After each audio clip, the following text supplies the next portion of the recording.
أعوذ بالله من الشيطان الرجيم. بسم الله الرحمن الرحيم.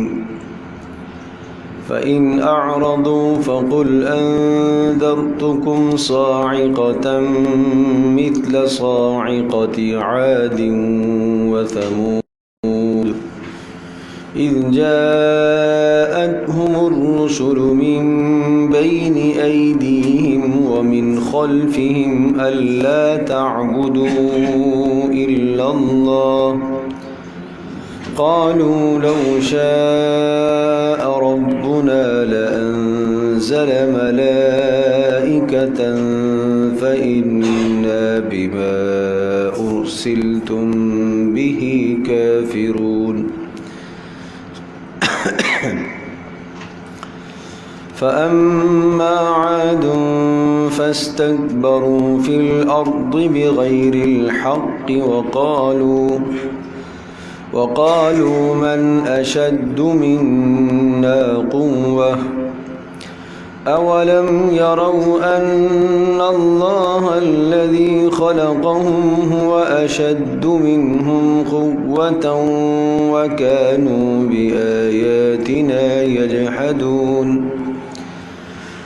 فأرسلنا عليهم ريحا صرصرا في أيام نحسات لنذيقهم عذاب الخزي في الحياة الدنيا ولعذاب الآخرة أخزى وهم لا ينصرون. وأما ثمود فهديناهم فاستحبوا العمى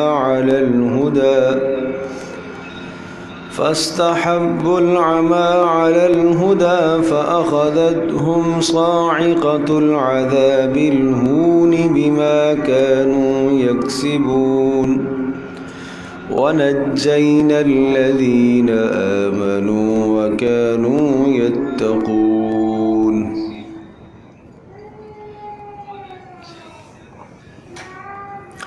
فإن أعرضوا فقل أنذرتكم صاعقة مثل صاعقة عاد وثمود.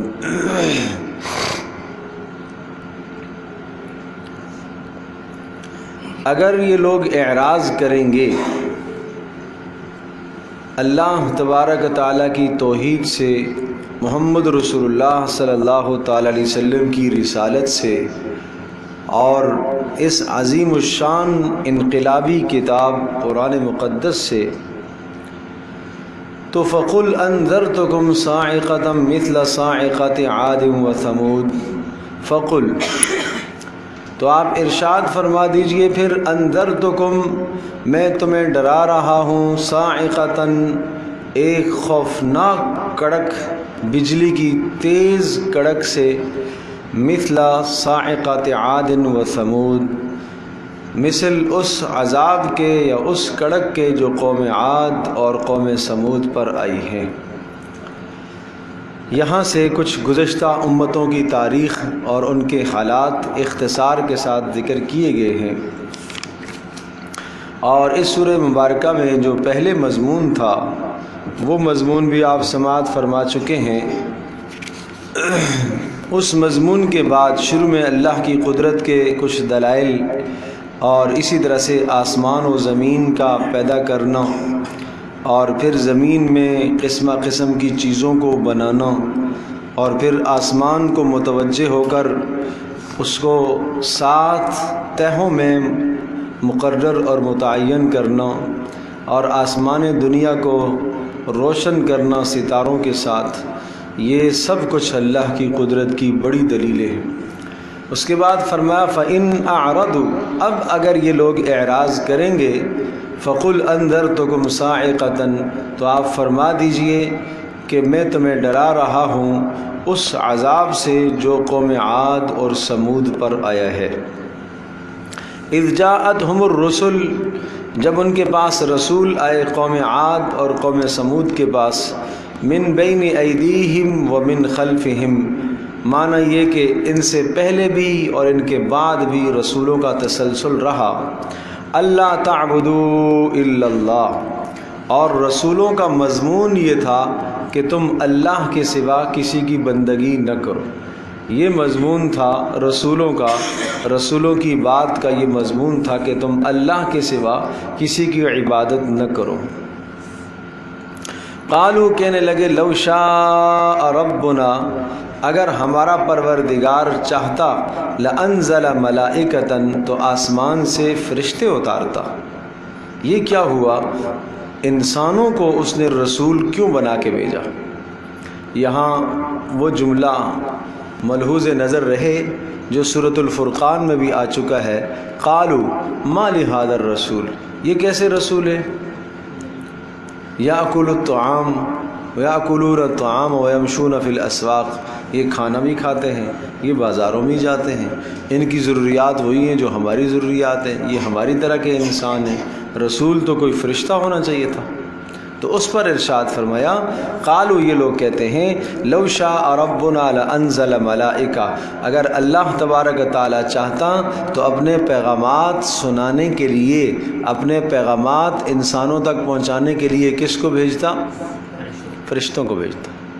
لہٰذا فإنا بما ارسلتم، لہٰذا فإنا، بے شک ہم لوگ، بما ارسلتم، تمام کے تمام وہ مضامین، ما موصولہ ہے، وہ چیز جس چیز کے ساتھ تمہیں بھیجا گیا ہے، جو چیز دے کر تمہیں بھیجا گیا، وہ کیا چیز ہے؟ توحید ہے، دین ہے، آخرت کی باتیں ہیں۔ فإنا کافرون، ہم ان سب باتوں کا کیا کرتے ہیں؟ انکار کرتے ہیں، نہیں مانتے، اس لیے کہ آپ انسان رسول بن کر آئے ہو، ہمیں انسان رسول نہیں چاہیے۔ فإنا بما ارسلتم به کافرون۔ پھر خاص طور پر قوم عاد کا کیا حال تھا؟ فأما عاد، عاد کا حال سنو، فاستکبروا فی الارض، انہوں نے بڑا تکبر مچایا، تعلی اختیار کی، اپنے آپ کو روئے زمین میں سب سے بڑا سمجھا۔ فاستکبروا، اپنے آپ کو انہوں نے بڑا سمجھا۔ فی الارض، زمین میں، بغیر الحق، ناحق طریقے سے تکبر کرنا ان کا حق نہیں تھا۔ وقالو، اور مزید کہنے لگے، من اشد منا قوہ، ہم سے زیادہ طاقتور کون ہو سکتا ہے؟ من، کون ہے؟ اشد، زیادہ سخت، منا، ہم سے، قوتاً، باعتبار طاقت کے، ہم سے زیادہ کون ہو سکتا ہے؟ اتنی طاقتور قوم ہے، اتنی طاقتور قوم ہے کہ جنہیں کہا جاتا ہے کہ ایک درخت وہ اپنے ہاتھ سے زمین سے اکھیڑ لیا کرتے تھے، اتنے طاقتور تھے قوم عاد۔ لہذا حضرت ہود علیہ السلام سے کہنے لگے، ہم سے زیادہ طاقتور کون ہے؟ تو جواب آیا، اولم یرو، یہاں پر رؤیت سے مراد علم ہے، اولم یعلم، یہ جانتے نہیں ہیں، یہ جانتے نہیں، ان اللہ الذی خلقہم، وہ اللہ جس نے ان کو پیدا کیا، ہوا اشد منہم قوہ، وہ ان سے زیادہ سخت ہے، باعتبار کس کے؟ طاقت کے، طاقت کے اعتبار سے ان سے زیادہ سخت ہے۔ ہوا اشد منہم، وہ زیادہ سخت ہے قوت کے اعتبار سے۔ وکانوا بآیاتنا یجحدون، اور یہ ہماری آیات کا انکار کرتے ہیں۔ وکانوا بآیاتنا یجحدون، یہ ہماری آیات کا انکار کرتے تھے۔ تو گویا کہ 3 جرائم بتائے۔ پہلا جرم فاستکبروا فی الارض، زمین میں تکبر مچاتے تھے۔ دوسرا جرم وقالوا من اشد منا قوہ، یہ کہتے تھے ہم سے زیادہ کون طاقتور ہے، زبان سے متکبرانہ جملے بولتے تھے۔ اور تیسرا وکانوا بآیاتنا یجحدون، ہماری آیات کا انکار کرتے تھے۔ ہماری آیات سے مراد دونوں طرح کی آیات، تکوینیہ، تشریعیہ۔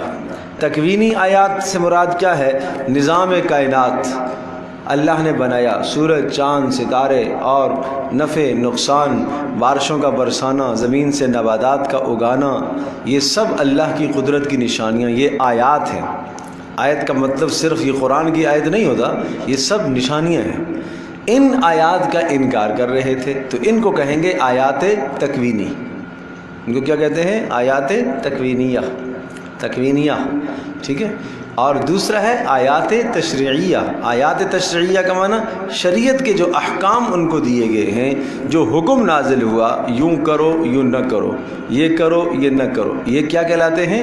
یہ آیات تکوینیہ نہیں، تشریعیہ۔ یہ آیات تشریعیہ شریعت، اور پہلے والی چیز آیات تکوینیہ، تو یہ آیات تکوینیہ کا بھی انکار کرتے ہیں اور آیات تشریعیہ کا بھی انکار کرتے ہیں۔ بالکل آج کے دور میں بھی اسی طرح سے ہمارا حال بھی ہے۔ انکار دو طرح کا ہوتا ہے، کبھی انکار زبان سے ہوتا ہے اور کبھی انکار عمل سے ہوتا ہے۔ آج بھی آیات تکوینیہ کا بھی انکار ہے اور آیات تشریعیہ کا بھی انکار ہے۔ آیات تکوینیہ، کائنات میں قدرت میں بے شمار ہم اللہ کی قدرت کے دلائل دیکھتے ہیں، لیکن ان دلائل کو دیکھ کر ہم غور نہیں کرتے کہ یہ خالق و مالک کے پیدا کیے ہوئے ہیں۔ ان دلائل میں، ان نشانیوں میں ہم غور و فکر نہیں کرتے۔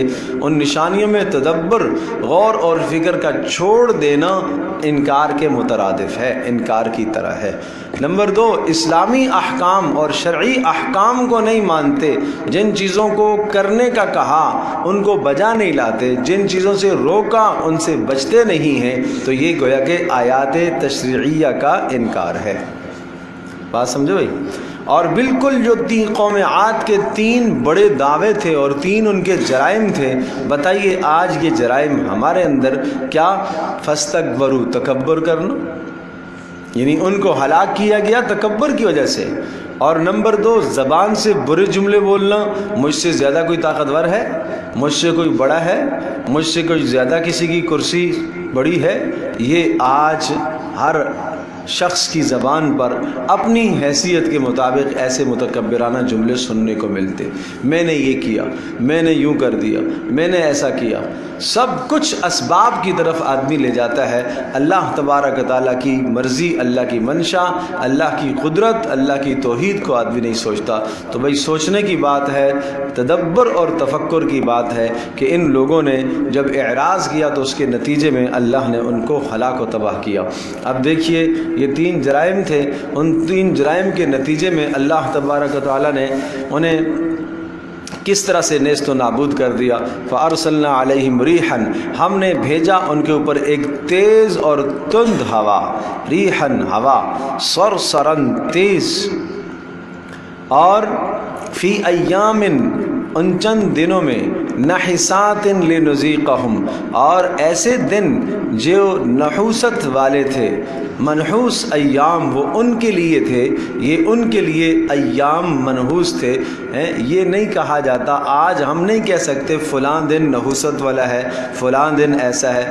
بھائی جس دن میں جس قوم پر عذاب آیا وہ دن اس قوم کے لیے نحوست والا ہو گیا۔ تو 1 ہفتہ تک ان پر عذاب مسلط رہا، اور وہ عذاب مسلط رہا، بدھ سے شروع ہوا اور بدھ کو ختم ہوا۔ سخرها علیہم 7 لیال و8 ایام حسوما فتری القوم فیہا سرعا۔ سخرها علیہم 7 لیال، 7 راتیں 8 دن ان پر عذاب مسلط رہا۔ یہ سورۃ الحاقہ میں اس کی تفصیل ہے۔ اور یہ عذاب کیوں دیا؟ لنذیقہم عذاب الخزی، تاکہ ہم ان کو چکھائیں ذلت اور رسوائی والا عذاب اس دنیا کے اندر، ولعذاب الآخرۃ اخزا، اور آخرت کا عذاب تو اور بڑا سخت ہے، زیادہ ذلت والا ہے۔ وہم لا ینصرون، آخرت میں ان کی مدد نہیں کی جائے گی۔ وَأَمَّا ثمود، 2 قوموں کا تذکرہ آیا تھا، قوم عاد اور قوم ثمود کا، کہ جناب اگر تم اعراض کرو گے تو تمہیں خبردار ہونا چاہیے قوم عاد اور قوم ثمود پر آنے والے عذاب کے حوالے سے تمہیں بھی خبردار ہونا چاہیے۔ اب قوم ثمود کی تفصیل آئی۔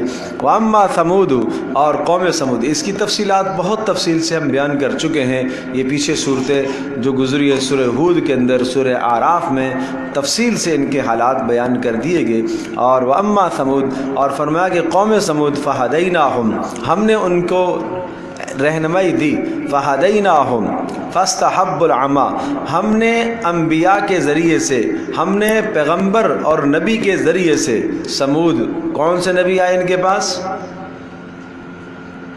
قوم ثمود کے پاس حضرت صالح علیہ السلام. ہم نے صالح علیہ السلام کے ذریعے سے ان کو رہنمائی دینا چاہیے، لیکن فاستحب العما، انہوں نے اختیار کیا العما، کس چیز کو؟ گمراہی کو، علی الضلالۃ، ہدایت پر. فاخذتهم صاعقۃ العذاب الہون، تو ان کو ایک کڑک اور ایک چیخ نے پکڑا، ذلت والے عذاب. بما کانوا یکسبون، بسبب اس کے کہ جو وہ کسب کرتے تھے، کفر اور شرک اور معاصی میں مبتلا تھے. وَنَجَّيْنَا الَّذِينَ آمَنُوا وَكَانُوا يَتَّقُونَ، اور نجات دے دی ہم نے ان لوگوں کو جو ایمان لائے، وَكَانُوا يَتَّقُونَ، اور وہ شرک سے بچنے والے تھے. وَيَوْمَ يُحْشَرُ أَعْدَاءُ اللَّهِ إِلَى النَّارِ، یہ تو دو نمونے سمجھائے دنیا کے عذاب کے. اب آ جاؤ آخرت کا عذاب، اس کا نمونہ سمجھایا جا رہا ہے. وَيَوْمَ يُحْشَرُ، اور جس دن جمع کیے جائیں گے، اعداء اللہ، اللہ کے دشمن، الی النار، دوزخ کے پاس، سب کے سب جمع کیے جائیں گے. فَهُمْ يُوزَعُونَ، اور پھر ان سے حساب و کتاب لیا جائے گا. فَهُمْ يُحْبَسُونَ، ان کو روکا جائے گا، حبس کیا جائے گا، ایک جگہ پر روکا جائے گا اور روک کر ان سے پوچھا جائے گا. حَتَّى إِذَا جَاءُوهَا، یہاں تک کہ جب وہ آ جائیں گے. اذا جاءوا، جب وہ آئیں گے، ہاں اس کے پاس، کس کے پاس؟ جہنم کے پاس آئیں گے یا عذاب کی جگہ پر آئیں گے. شہید علیہم سمعهم وابصارهم وجلودهم بما كانوا يعملون، یہ مضمون بھی سورہ یاسین میں گزر چکا. شہید علیہم، ان پر، ان کے خلاف گواہیاں دیں گے. سمعهم، ان کے کان، وابصارهم، ان کی آنکھیں، وجلودهم، ان کی جسم کی کھالیں. بما كانوا يعملون، جو کچھ وہ دنیا میں کیا کرتے تھے، گواہیاں دیں گے. ان کے اعضاء ان کے خلاف گواہیاں دیں گے. اللہ ہم سب کی حفاظت فرمائے. یہ اس وقت کی بات ہوگی کہ جب انسان کوئی عذر پیش کرنا چاہے گا اور یہ کہے گا کہ نہیں میں نے ایسا نہیں کیا، میں نے ایسا نہیں کیا، اس موقع پر اللہ تبارک و تعالیٰ زبان پر مہر لگا دیں گے. الیوم نختم علی افواہہم، کہا ہم منہ پر مہر لگا دیں گے. وتکلمنا ایدیہم وتشہد ارجلہم، ان کے ہاتھ ہم سے بات کریں گے اور ان کے پیر گواہیاں دیں گے جو یہ اعمال کیا کرتے تھے. اس کی تفصیل جو سورہ یاسین میں اجمال ہے، اس کی تفصیل یہاں پر ہے کہ یوں اس طرح سے گواہیاں دیں گے ان کے خلاف، ان کے کان بھی اور ان کی آنکھیں بھی اور ان کی کھالیں بھی. آج ہر جوان کو اور ہر دوست کو، ہر میری بیٹی کو اور ہر میری ماں کو یہ سوچنا چاہیے، یہ سمجھنا چاہیے کہ اگر وہ کانوں کو خلاف شرع امور میں استعمال کر رہے ہیں تو قیامت کے دن یہ کان اس کے خلاف بولیں گے. آنکھوں کو غلط استعمال کیا، یہ آنکھیں اس کے خلاف بولیں گی. جسم سے غلط کام کیے، یہ جسم کا ایک ایک عضو اور حصہ اس کے خلاف بولے گا. یہ ہاتھ یہ میرے نہیں ہیں بھائی، یہ پیر میرے نہیں ہیں بھائی، یہ آنکھیں ہماری نہیں ہیں، یہ زبانیں ہماری نہیں ہیں، یہ اللہ کی پیدا کردہ ہیں اور یہ اللہ کی دی ہوئی امانتیں ہیں. یہ امانتیں ہیں. امانت دوسرے کی ہوا کرتی ہے، وہ مال دوسرے کا ہوتا ہے، وہ ہمیں دیا جاتا ہے اپنے پاس رکھنے کے لیے، استعمال کے لیے بھائی، استعمال کے لیے. خودکشی کرنا کیوں حرام ہے؟ اس لیے کہ آپ اپنی جان کے مالک تو نہیں ہیں. ہاتھ کاٹنا کیوں حرام ہے؟ اس لیے کہ آپ اپنے ہاتھ کے مالک نہیں ہیں. کسی نے کہا کہ ہاتھ کاٹا، بھائی میں نے خود اپنا ہاتھ کاٹا نا، تمہیں کیا ہو؟ نہیں بھائی جائز نہیں ہے. اسلامی شرعی عدالت آپ کو اس پر سزا دے گی. کیوں کر رہے ہو ایسا؟ اس لیے کہ آپ کیا ہے، اس کے مالک تو نہیں ہو. مالک تو اللہ ہے. یہ اللہ پاک نے تمہیں اعضاء عطا فرمائے ہیں، استعمال کے لیے اللہ پاک نے دیے ہیں. بات سمجھے بھائی؟ تو یہ اعضاء اللہ کے حکم کے مطابق بولیں گے. آج ان آنکھوں کی لذتوں کے لیے آدمی غلط دیکھتا ہے، ان کانوں کی لذتوں کے لیے آدمی غلط سنتا ہے، جسم کی لذت کے لیے آدمی غلط جرائم کا اور گناہوں کا ارتکاب کرتا ہے. اور آج ساری ساری رات بیٹھ کر ہمارے جوان بچے اور بچیاں لغویات اور فضولیات میں مبتلا ہوتے ہیں. اور یہ ہاتھوں کی انگلیاں کیا کیا سرچ کیا ہے، ان انگلیوں کے ذریعے سے کیا کیا ٹائپ کیا ہے، کیا کیا میسج بھیجے ہیں، کیا جواب دیے ہیں. بھائی یہ سب محفوظ ہے. یہ تو اب سمجھنا تو آسان ہو گیا. آپ کا سارا ڈیٹا پیچھے محفوظ ہو رہا ہے کہ نہیں ہو رہا ہے جی؟ آپ نے جو میسج بھیجے ہیں، آپ نے جو چیزیں بھیجی ہیں، وہ سب کا سب آپ کا ڈیٹا